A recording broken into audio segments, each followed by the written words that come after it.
موجودہ عالمی حالات اور اسلام کا مستقبل۔ وہ دوسرا حصہ جو میں اس وقت نہیں چھیڑ رہا، ہوگا کیا اصل میں، جس میں یہ ہے کہ کہیں اسلامی ریاست قائم ہو، خلافت کا نظام قائم ہوگا کہاں ہوگا یہ بحث نہیں کرنا۔ حضرت مہدی کا ظہور ہوگا، وہ آئیں گے عرب کے اندر۔ پھر یہ ہے کہ وہ جو گریٹر اسرائیل کے خلاف جہاد ہوگا، اور اللہ کرے گا کہ رفتہ رفتہ یہ ممالک جو ان سے لے لیے جائیں گے، یہاں تک کہ بالآخر ایک یہودی اعلان کر دے گا میں ہوں مسیح، جس کو کہ عیسائی بھی کہتے ہیں اینٹی کرائسٹ، اور یہ کہتے ہیں یہ بیپٹسٹ بھی کہ اینٹی کرائسٹ جو ہے وہ یہودی ہوگا، جبکہ کچھ عرصے پہلے بہت بڑا پروپیگنڈا ہوا تھا کہ اینٹی کرائسٹ جو ہے، دجال جو ہے وہ تو مسلمان ہوگا، نہیں، لیکن وہ کہتے ہیں کہ ہوگا یہودی ہوگا، اور پھر اس یہودی کو قتل کریں گے حضرت مسیح، دی ریئل مسیح، اصل مسیح جو اٹھا لیے گئے درمیان میں، وہ آئیں گے، اور ان کے ہاتھوں دجال بھی قتل ہوگا، اور پھر مسلمانوں کے ہاتھوں ایک ایک یہودی ختم ہوگا۔ پھر ایک عالمی اسلامی ریاست قائم ہوگی حضرت مسیح کے ہاتھوں، اور وہاں پر حضرت مسیح ایک حدیث میں آتا ہے 40 برس تک پوری دنیا پر حکومت کرے۔ بہرحال یہ دوسرا پکچر ہے جو ہمارے سامنے، میں اس وقت کی تفصیل میں نہیں جا رہا، جو ان کے سامنے پکچر ہے وہ میں نے آپ کو بیان کر دیا۔ اب اس میں تجزیہ کیجئے افغانستان پر حملے کا اصل سبب، جو میں نے دو بتایا نا، دو لڑیاں ہیں ان کے ایجنڈے کی، ایک اسلام کہیں ظاہر نہ ہو جائے، اسلام کا نظام ظاہر نہ ہو جائے، اور ایک مسلمانوں کے مالیاتی، خاص طور پر تیل کے وسائل پر قبضہ۔ اب افغانستان میں کیا ہوا ہے، یہ سارا معاملہ تھا اسلام کا راستہ روکنے کے لیے، کہ یہاں تو اسلام ایک شکل دکھا رہا ہے اپنی، اور اگر انہیں موقع مل گیا تو یہ تو ایک ایسی ویلفیئر اسٹیٹ قائم کر دیں گے، زکوٰۃ کا نظام قائم ہو جائے گا تو اعلیٰ ترین ویلفیئر اسٹیٹ قائم ہو جائے گی، اور اگر یہاں پر جو ہے یہ ساری سزائیں نافذ ہو گئی، معاشرہ کرائم فری ہو جائے گا، لوگوں میں محبت ہوگی، مساوات ہوگی، اور یہ کہ عام لوگوں کے لیے ویلفیئر ہوگا، اور یہ سامنے نظام آ گیا تو پھر ہمارا یہ نظام کیپٹلزم یہ کہاں رہے گا، اس کو تو منہ چھپانے کی جگہ نہیں ملے گی۔ لہذا افغانستان پر حملے کا اصل موٹیو یہ ہے۔ البتہ یہ ساتھ ہی یہ بھی تھا کہ افغانستان کے راستے سے سینٹرل ایشین سٹیٹس جو ہیں ان سے پائپ لائنیں لا کر، اور وہ پھر کہیں گوادر کے آس پاس سمندر تک لائے جائے، تاکہ ہم وہاں کے جو ہے ڈرین کر سکیں جو تیل اور گیس کے ذخائر ہیں سینٹرل ایشین سٹیٹس کے اندر، جو مسلمان سٹیٹس ہیں، تو اس کے لیے راستہ جو ہے وہ لینا چاہتے تھے افغانستان سے۔ اب وہ جہاں تک افغانستان کا تعلق ہو تو ان کے قبضے میں ہے، جب چاہیں کر لیں۔ اب پاکستان کا معاملہ جو تھا وہ جیسا کہ میں نے کہا کہ اس کا راستہ وہ رک گیا، جبکہ انہیں واپس جانا پڑ گیا، لیکن انہوں نے افغانستان میں کوشش کی طالبان کے زمانے میں۔ یونیکورن جو ہے ان کی سب سے بڑی جو ہے کمپنی ہے، اس نے مذاکرات کیے، وہ دیکھ کر حیران رہ گئے کہ یہ ان پڑھ، یہ مرلے ملاٹے جو ہیں یہ تو بڑے ٹف بارگینر ہیں۔ اس طریقے سے پاؤں جما کر طالبان نے جو ان کے ساتھ مذاکرات کیے ہیں اور ان سے اپنی شرطیں پیش کی ہیں کہ وہ گھبرا کر بھاگ گئے۔ یہ صورتحال بھی تھی افغانستان پر قبضہ کرنے میں، لیکن یہ ہے کہ اصل کیا تھا کہ وہ اسلام کی کوئی شکل دنیا کے سامنے نہ آنے پائے، جو ان کا میجر ہے۔ اسی لیے پورا عالم کفر جمع ہے، امریکہ، یورپ، روس، چین، سب جمع، بھارت تو ہے ہی ہے، یہ سب جمع۔ آپ نے یاد ہو گیا جب لال مسجد کا حادثہ ہوا ہے، اور ہمارا یہ بدبخت اور بدمعاش انسان، اس نے صرف خود جان بوجھ کر اسے بڑھایا، ایک پھنسی کو پھوڑا بنایا، اس میں پھر شگاف دیا اور شاباش لی ہے۔ امریکہ سے شاباش آ گئی، نیٹو سے شاباش آ گئی، رشیا سے شاباش آ گئی، چائنا سے شاباش آ گئی۔ وہ چونکہ محسوس کر رہا تھا کہ اندرون ملک تو میری اب کشتی ڈگمگا رہی ہے، ڈاواڈول ہے، I have to have more support from outside, اور for that I have to do it۔ کہ دیکھو میرے عین قلب میں پاکستان کے یہ پھوڑا نکل آیا تھا، یہ بنیاد پرستی کا، اور یہ شدت پسندی کا، اور یہ تنگ نظری کا، اور یہ فلاں کا، اور یہ دہشت گردی کا، اور میں نے دیکھو کیسے اس میں چیرا دیا، کتنے لوگوں کو ختم کر دیا۔ اچھا، اس میں یہ بھی ذہن میں رکھیے کہ افغانستان کے بارے میں یہودیوں کے علم میں ہے کہ حضور کی حدیث کیا ہے۔ حضور کی حدیث ہے یخرج من خراسان رایات سود، رایات سود، خراسان کے علاقے سے کالے جھنڈے لے کر فوجیں چلیں گی، لا یردھا شیء، کوئی طاقت ان کو رخ نہیں موڑ سکے گی، حتیٰ تنصب ایلیا، یہاں تک کہ وہ آ کے بیت المقدس میں جھنڈے گاڑ دیے جائیں۔ دے نو اٹ، یہ جان لیجیے یہ لوگ پڑھے لکھے لوگ ہیں۔ میں آپ کو ایک واقعہ سناتا ہوں۔ جب 1967 میں یہودیوں کو فتح ہوئی بہت بڑی، اور پورا یروشلم اب ان کے قبضے میں آ گیا، ایسٹ یروشلم جو کہ ابھی جارڈن کے قبضے میں تھا۔ تو جب موشے دایان تھا وہ کانا، وہ داخل ہوا فاتح کی حیثیت سے، تو اس کے ساتھ ایک ربائی تھا بہت بڑا، چیف ربائی یہودیوں کا بہت بڑا عالم، اور وہ رو پڑا، تھا تو فتح کا وقت، خوشی کا، رویا۔ So this is the beginning of the end, یہ الفاظ آئے اخبارات کے اندر، گویا کہ اب یہ آخری ڈرامہ جو ہے شروع ہو گیا ہے۔ وہ آخری ڈرامہ انہیں معلوم ہے ان کی تباہی پر ختم ہونا۔ اس میں حضرت مسیح کے نزول کے بعد یہ ٹرمپٹ والا بھی لکھتا ہے کہ 80% یہودی قتل ہو جائے گے، اور میں سمجھتا ہوں کہ 20% اگر صحیح ہے اس کی بات، تو وہ ہوں گے جو اب حضرت مسیح پر ایمان لے آئیں گے، باقی 80% اپنے اس کفر پر اڑے رہیں گے اور قتل ہو جائیں گے۔ اسی طرح حضور کی ایک حدیث ہے کہ جب یہودیوں کا قتل عام ہو رہا ہوگا، مسلمان قتل کریں گے، تو اگر کسی درخت کے پیچھے یہودی چھپا ہوگا تو درخت پکارے گا، اے مسلمان، یا عبداللہ آؤ ادھر، یہ میرے پیچھے یہودی چھپا ہوا، قتل کرو اسے۔ کسی پتھر کے پیچھے چھپے گا تو پتھر بولے گا، سوائے ایک درخت غرقد کے، غرقد یہودیوں کے درخت ہے، وہ پناہ دے گا۔ اور آج اسرائیل میں سب سے بڑی پلانٹیشن غرقد کی ہے، they know it۔ اسی لیے افغانستان، خراسان، یہ افغانستان کا ہارٹ ہے افغانستان، اور یہ بھی جان لیجئے ہمارا جو مالاکنڈ سے اوپر کا علاقہ ہے یہ بھی خراسان کا حصہ، اولڈ خراسان، جسے گریٹر خراسان کہا جاتا ہے ہسٹری میں۔ ایک میں نے ایرانی سے پوچھا تھا اس کے بارے میں، تو اس نے کہا خراسان ہمارا ایک صوبہ ہے۔ میں نے کہا وہ تو مجھے معلوم ہے، جس کا دارالخلافہ مشہد ہے اور یہ ان کا مقدس شہر ہے، وہ تو اسے مکے کی طرح سمجھتے ہیں۔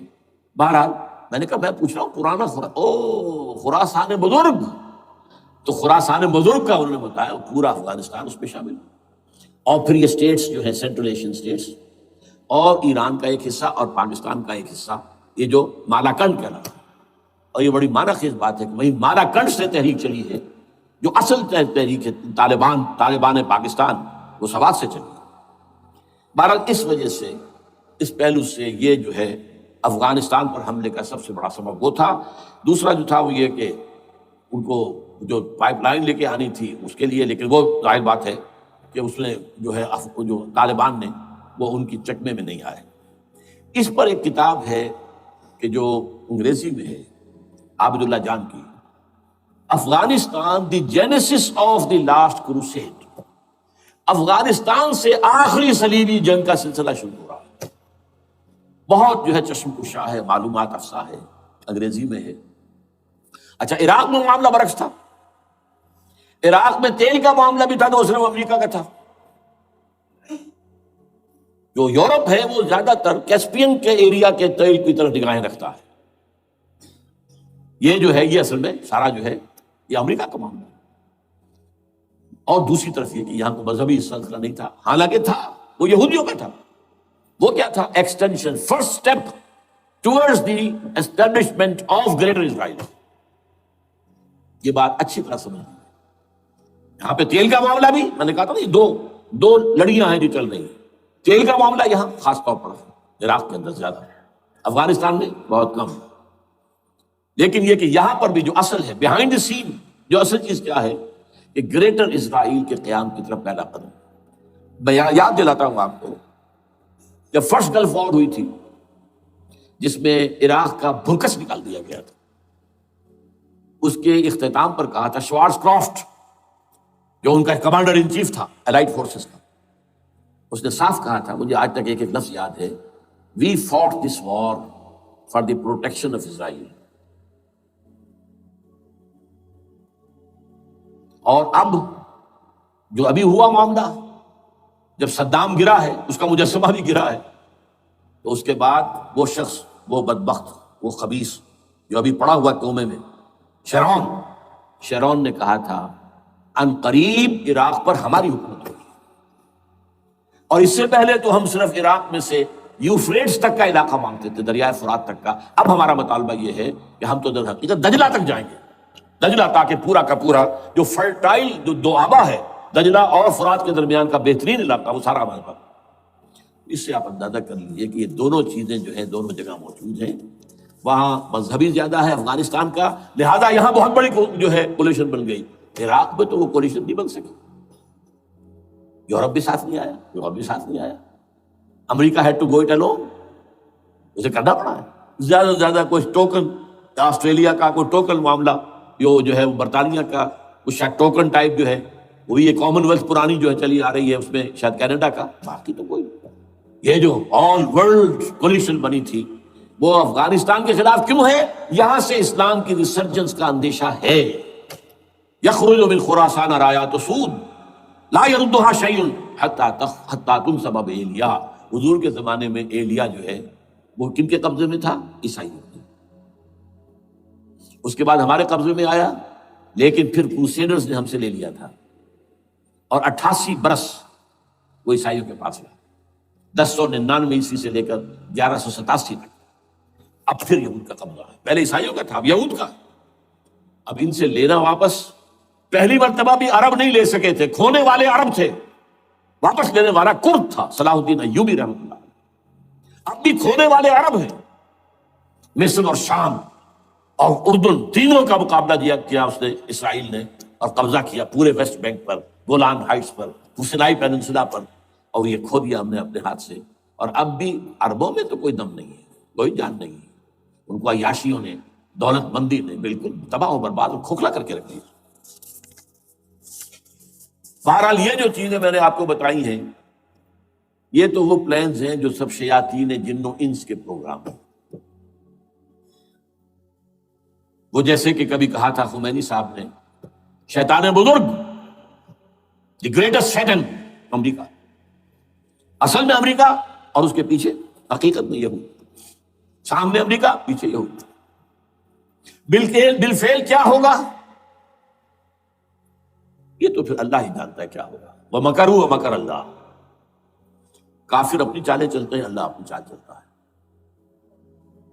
اور سَنَسْتَدْرِجُهُم مِّنْ حَيْثُ لَا يَعْلَمُونَ وَأُمْلِي لَهُمْ إِنَّ كَيْدِي مَتِينٌ. اے نبی آپ گھبرائیں نہیں، ہم ان کافروں کو رفتہ رفتہ وہاں سے لے آئیں گے جہاں سے آپ کو بھی، جہاں انہیں احساس تک نہیں ہوگا کہ یہ تو گرفت میں آ رہے ہیں، ٹریپ ہو رہے ہیں. اور ابھی ذرا میں انہیں ڈھیل دے رہا ہوں. میں املی لہم ان قیدی متین، میری چال بہت مضبوط ہے. وہ اللہ کیا کرے گا وہ میں نے آپ کو بتایا، جھلک دکھا دی ہے. انشاءاللہ اسی علاقے میں پاکستان اور افغانستان، اور اس کا ہارٹ ہوگا یہ پشتونستان، سرحد اور مشرقی افغانستان مل کر پشتونستان. پشتون اسی مشرقی اس میں ہے. پاکستان کا مغربی صوبہ ہے، شمال مغربی سرحدی صوبہ. یہ ہارٹ، اور پھر پاکستان اور افغانستان. انشاءاللہ یہی ہوگا. اور پھر یہ کہ یہاں سے فوجیں جائیں گی جو حضرت مہدی کی حکومت جمائیں گی عرب کے اندر. عربوں میں جان نہیں ہے کہ وہ مہدی کی حکومت کو جما سکے. یخرج ناس من المشرق یؤتون للمہدی یعنی سلطان ہی.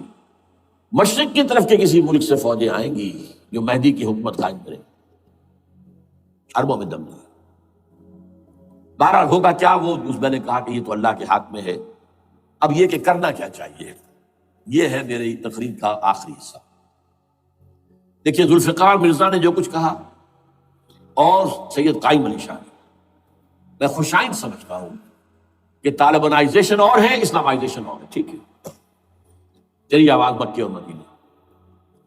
طالبانائزیشن کے اندر کچھ بغیر تعلیم یافتہ، کچھ جذباتی، اس طرح کے لوگ بھی ہیں جن میں انتہا پسندی بھی ہے، جیسے کہ میں پہلے بیان کر چکا. افغانستان میں ہوا ہے، افغانستان کے اندر رفتہ رفتہ وہ اپنی چیزوں سے نکل رہے تھے، نکل جاتے ہیں، لیکن موقع نہیں دیا گیا. نیتی بات ختم کر دیا گیا.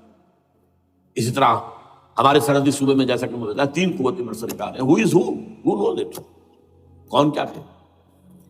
لیکن بہرحال یہ کہ پہلی بات یہ، اسلام اور پاکستان لازم و ملزوم ہیں. یہاں اسلام آئے گا تو یہ ملک رہے گا، نہیں آئے گا تو ختم ہو جائے گا. اس میں کوئی شک نہیں. میری 2 کتابیں پڑھ لیجیے اگر اللہ توفیق دے، ہمت دے. اسلام اور پاکستان، یہ سن 67-68 کی تحریر ہے میری. جینیسس آف پاکستان کیا تھا، how Pakistan came into existence. پھر یہ کہ میں نے استحکام پاکستان کے نام سے سن 85 کے اندر کتاب لکھی. یہ دونوں کتابیں پڑھی. پاکستان کا کوئی جواز نہیں اگر یہاں اسلام نہ آئے، اور واقعتاً ہم جواز کھو چکے ہیں، تو اللہ تعالیٰ ہمیں مہلت دے رہا ہے. لیکن اب یہ سمجھ لیجئے، یہ اللہ تعالیٰ کی طرف سے ایک خاص مہلت ہے، اور شاید آخری مہلت ہے جو ہمیں مل رہی ہے. یہاں اسلامائزیشن نہ ہوا تو یہ ملک نہیں رہے گا. میں یہاں آپ کو ایک شعر سنا دوں، ہے تو ایک ایسی شخصیت کا جو کچھ کنٹروورشل بھی ہو گئی، بعد میں بدنام بھی ہو گئی. ایک زمانے میں جماعت اسلامی کے بڑے مخلص کارکن تھے وہ، مولانا کوثر نیازی. انہوں نے ایک بڑا تلخ شعر کہا تھا، اسلام کو اگر تیری فضا راس نہ آئے، اے میرے وطن تجھ کو کوئی آگ لگائے. ہمیں اسلام چاہیے، اور اسلام نہیں آئے گا تو یہ ملک نہیں رہے گا. کوئی زرداری، کوئی نواز شریف اس ملک کی بقا کی ضمانت نہیں دے سکتا. اس کی بقا ہے اگر تو اسلامائزیشن ہے.